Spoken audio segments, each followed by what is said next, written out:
Olá, eu sou o professor Joaquim Bento e agora nós vamos falar na parte 4, que é a propagação dos erros numéricos da unidade 1, teoria dos erros, que é a última parte dessa unidade. Então, antes de calcular o erro na propagação, a gente precisa calcular o erro nas operações: soma, subtração, multiplicação e divisão. Então, nós vamos considerar o erro de arredondamento ou truncamento nas parcelas. E para fazer essas contas, primeiro a gente vai fazer o seguinte: já que a gente não conhece o valor exato, nem x nem y, pela própria definição de erro absoluto, então o x é igual ao x barra mais o erro absoluto de x, e o y é igual ao y barra mais o erro absoluto de y. E aí então vamos começar pela adição. Então o número agora vai ser x mais y. É como se x mais y fosse o número s, por exemplo. Então o erro absoluto vai ser o quê? S menos S barra. Então primeiro a gente vai calcular quanto é que é o S, ou seja, quanto é que é x mais y. Ora, eu vou usar os valores que eu acabei de calcular. Então x mais y vai ser x barra mais EAX mais y barra mais EAY, que dá x barra mais y barra mais EAX mais EAY. E aí, então, é só usar o conceito de erro absoluto, ou seja, o erro absoluto de x mais y é como se fosse o erro absoluto de S menos S barra, ou seja, de x mais y menos x mais y barra, que se você fizer essa diferença, vai ter exatamente EAX mais EAY. Mais importante do que isso é saber ler matemática, é a gente não decorar. Então, como é que você leria essa expressão? Que o erro absoluto da soma é a soma dos erros absolutos. No caso do erro relativo da soma ou da adição, usando o conceito, vai ser o quê? O erro absoluto da adição sobre x barra mais y barra. Então, para que... eu poderia parar por aí, mas para que apareça o erro relativo, para ficar erro relativo com erro relativo, eu faço o artifício de colocar o erro relativo, que é EAX sobre x barra, multiplicado pelo fator x barra sobre x barra mais y barra, e o erro relativo é AY sobre y barra, multiplicado por y barra, x barra mais y barra. Então vai aparecer o erro relativo de x e o erro relativo de y.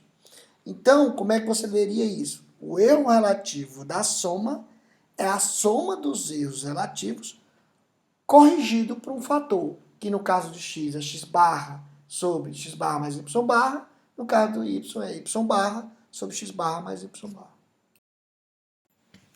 A mesma lógica, então, é usada para a subtração, ou seja, você pode considerar x menos y como um S. Então, o erro absoluto da diferença seria S menos S barra. Cuidado que a subtração é x menos y, mas o erro continua sendo S menos S barra, ou seja, o conceito do erro não muda.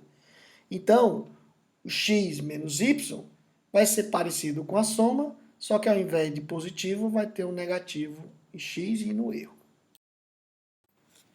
E aí, então, para calcular o erro, é só aplicar um conceito de erro absoluto, que vai dar o erro absoluto de x menos y, vai ser EAX menos EAY. Ou, explicando de uma maneira mais correta, que você lê matemática, vai ser o erro absoluto da diferença é a diferença dos erros absolutos. E aí o erro relativo é similar à adição, que vai ser o erro absoluto sobre x barra menos y barra, fazendo o mesmo artifício de aparecer fatores de correção para aparecer o erro relativo, dando então que o erro absoluto, o erro relativo da diferença é a diferença dos erros relativos multiplicado por esses fatores de correção. Se você for então para a multiplicação, a mesma lógica. O erro continua sendo, por exemplo, se você considerar xy como um número S, o erro absoluto continua sendo S menos S barra. Sempre o mesmo conceito. Então a primeira coisa que tem que se fazer é achar o valor desse S, ou seja, que é x vezes y. Ora, é só pegar os valores que a gente calculou lá no começo e fazer a multiplicação. E aí, aqui você vai ter, sem perda de generalidade, você vai desprezar essa multiplicação de EAX vezes EAY para simplificar, por quê? Ora, se o erro já é um valor pequeno, pequeno, o erro vezes o erro vai ser um valor muito menor, quase próximo de zero. Então você pode desprezar.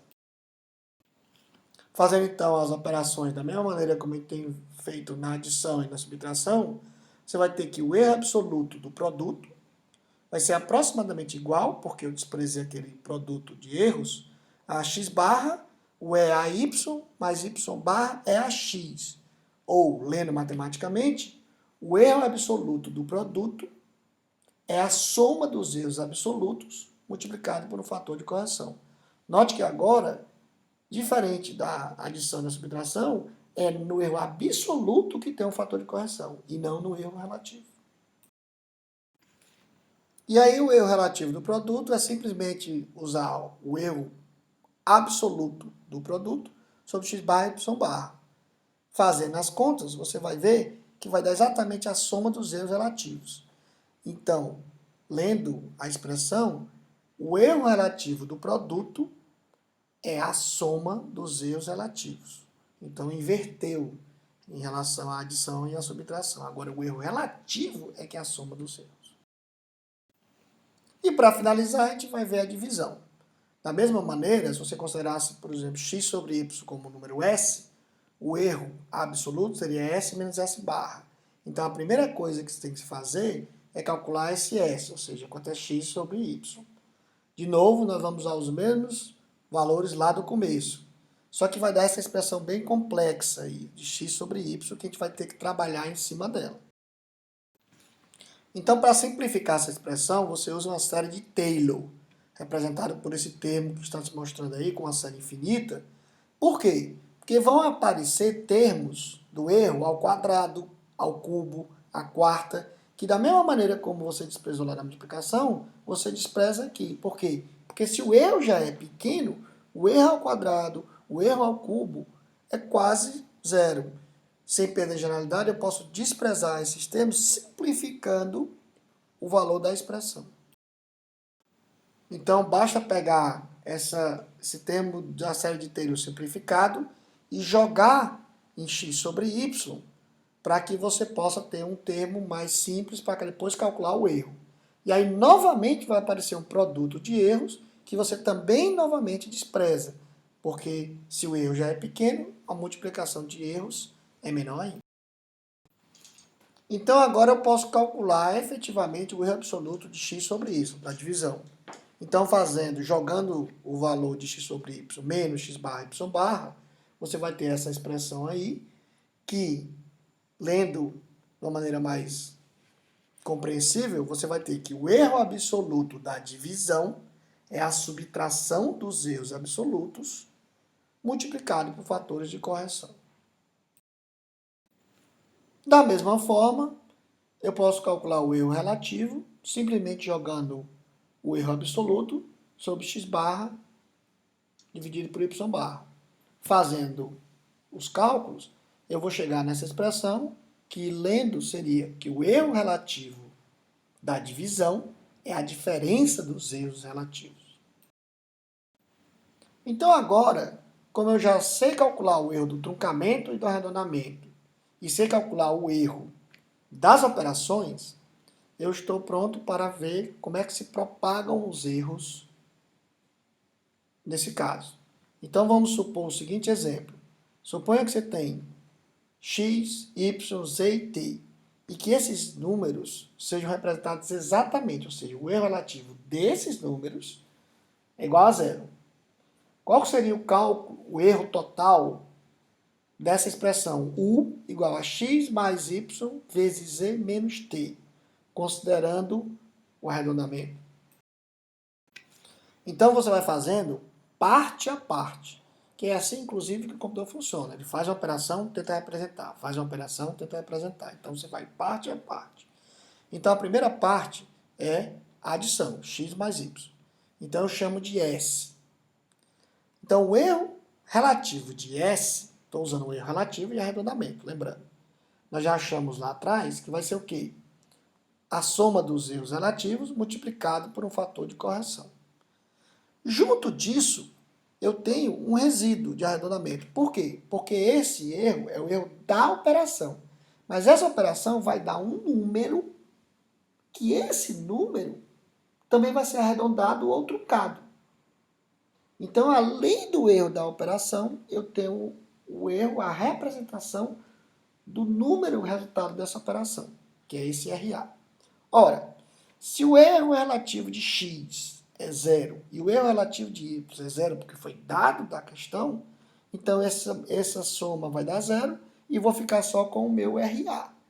Mas ele poderia não ser zero, então você deveria ter que considerar aqui nesse caso. Você parte então para a segunda parte, que eu vou chamar de M, que é S vezes Z, ou seja, que é o x mais y vezes Z. No passo anterior, a gente viu que o erro relativo de S, que é o RA, é menor do que meio vezes 10 elevado a menos t mais 1. Por quê? Porque eu estou considerando o arredondamento. Então, o erro relativo de M, do que a gente achou lá atrás, vai ser o quê? O erro relativo do produto é a soma dos erros relativos, que é RS mais RZ mais o resíduo, ou seja, mais que esse produto vai dar um número. E esse número também tem que ser representado pelo arredondamento. Então, uma coisa é o erro da operação, outra coisa é o erro da representação do número.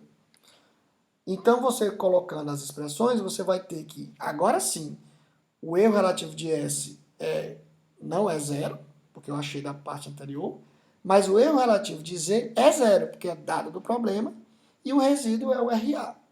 Fazendo essas somas, eu vou ter que o erro relativo de M vai ser a parcela que vem do S, que é meio vezes 10 elevado a menos t mais 1, e o RA, que como é o arredondamento, também é meio vezes 10 elevado a menos t mais 1, dando um total de 10 elevado a menos t mais 1.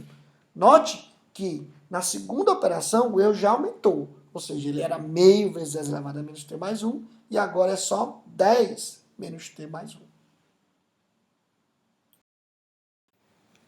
E finalmente você chega no final, que é o U, que é o M que veio acumulando, menos T. E aí você, de novo, aplica o que a gente estudou lá atrás, ou seja, o erro da diferença. Então você coloca a expressão do erro da diferença, mais o resíduo RA, que também é a representação desse número, ou seja, da operação do número que a operação da diferença vai dar. E aí você chega nessa expressão, né? Que o erro relativo de U é menor ou igual a essa expressão do M barra sobre M barra menos T barra em módulo, né? Porque é um erro, mais meio vezes 10 elevado a menos T mais 1. Essa é a expressão literal do acúmulo desse erro. É claro que no problema real, você teria valores para x, para y, para z e para t, e você calcularia quanto equivale esse erro RU. Só para dar um exemplo prático de como o erro realmente vai acumulando, suponha um sistema de ponto fixo na base 10, com 4 dígitos da mantissa, onde o lower é menos 5 e o upper é 5. E aí você quer fazer esse somatório de xi mais yi, onde o xi e o yi são esses valores dados. Quando i igual a 1, você faz essas operações e você pode calcular o erro, que você vai ver aí que dá 0,89 vezes 10 a menos 3. Você faz então o mesmo processo para i igual a 2, e aí você vai vendo que o erro absoluto já é 0,178 vezes 10 a menos 2, ou seja, o erro absoluto vai aumentando. E assim sucessivamente, para i igual a 3, né, que você vai vendo o acúmulo do erro. E finalmente, para i igual a 4, quando você vai vendo que o erro vai propagando e vai também aumentando. Uma outra coisa interessante é o cancelamento subtrativo, ou seja, quando eu tenho que um dos dois números x é próximo de y, a subtração ela pode causar uma perda de dígitos significativos. Nesse exemplo igual a 3, e aí o erro relativo pode ser grande, ou seja, o que se chama de cancelamento subtrativo. É um efeito curioso que pode acontecer dependendo do problema. Se você começasse com aproximações mais precisas, então a diferença ela conteria mais dígitos significantes, como por exemplo usando t igual a 16, que é o caso que está sendo mostrado aí. Mas o mais importante entender é que os erros vão se propagando pelas operações. E isso é que é importante ficar atento.